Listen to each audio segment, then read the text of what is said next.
मोक्ष कोई व्यक्ति अचानक नहीं प्राप्त करता, सफलता कोई अचानक नहीं प्राप्त करता। उसके लिए 4 पुरुषार्थ जीवन के बांट दिए गए। धर्म के मार्ग का अनुसरण करोगे तो नैतिक रूप से अर्थों का उपार्जन भी हो जाएगा। नैतिक रूप से अर्थ का उपार्जन आप कर रहे हैं तो कामनाओं की सिद्धि भी उससे अवश्य होगी, और उस मार्ग पर आगे चला पथिक जीवन के चरम पुरुषार्थ को, मोक्ष की प्राप्ति करने में भी वह सफल होगा। जीवन की सफलता के रहस्य भी इसी प्रकार से हम सबका मार्गदर्शन करते हैं।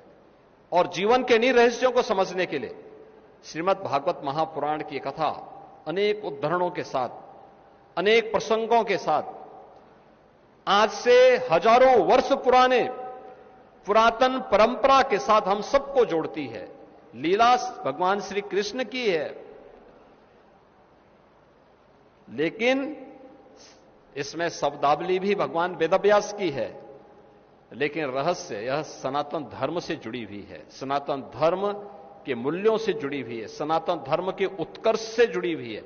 और इसलिए भारतीय मनीषा ने जब धर्म की परिभाषा की तो इसको उपासना विधि नहीं माना, इसको माना धर्म क्या है, जहां अभ्युदय भी है और निःश्रेयस भी है, जहां पर सांसारिक उत्कर्ष के लिए हम कार्य करते हों, भौतिक विकास के लिए भी हम कार्य करते हों, लेकिन साथ साथ आध्यात्मिक उन्नयन भी, जिसके माध्यम से हम जीवन के उस सत्य को समझ सकें, उसका उद्घाटन कर सकें, इसको समझने के इन दोनों उपायों को जब एक साथ जोड़ करके हम चलते हैं तो उसी को हमने धर्म माना है।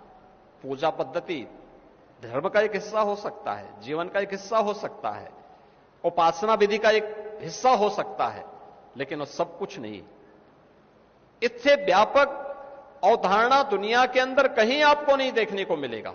इसलिए एक सच्चा हिंदू कभी भी उपासना विधि के, किसी एक उपासना विधि के लिए अपने आप को नहीं मानता कि मैं इसी उपासना विधि को मानूंगा, किसी के लिए बाध्यकारी नहीं, किसी भी सनातन हिंदू धर्मावलंबी के लिए आवश्यक नहीं कि वह केवल एक बात को लेकर के ही लकीर का फकीर बने, कभी नहीं रहा है।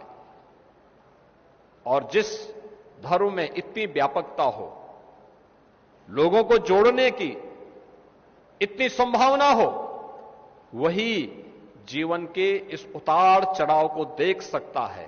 और आपने देखा होगा यानी एक उतार चढ़ाव के बाद भी सनातन धर्म आज भी अपनी इस जीवंतता को बनाए हुए हैं। तो इसके पीछे यही कारण है। श्रीमद् भागवत महापुराण की इस पावन कथा को सुनने का आनंद आज एक बार फिर से यहां के श्रद्धालुजनों को प्राप्त होगा।